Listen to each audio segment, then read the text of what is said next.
सब कहेला कि बहुत सुगर बड़ तू, सब कहेला कि बहुत सुगर बड़ तू, टोना लागे न काची मरिया टोना लागे न काची मरिया।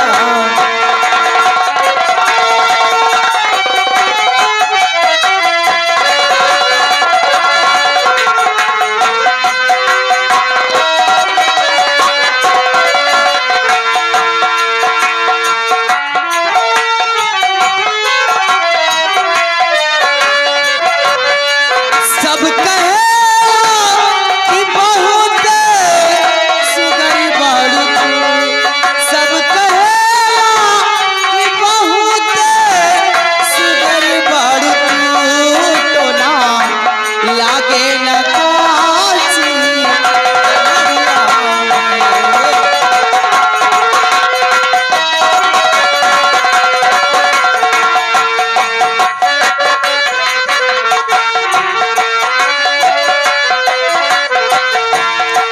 नैना पवलू शराबी न तकल करा।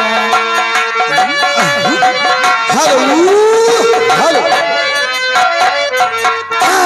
ले ये खुशखबरी लेके आ गए। ये आ गए चंद्रभान जी चंद्रभान ऑर्केस्ट्रा जागरण एवं नौटंकी ग्रुप जो कि सेमती वल्लीपुर, जिसके प्रोपराइटर हमारे चंद्रभान भाई यानी मालिक है हमारे भैया जी।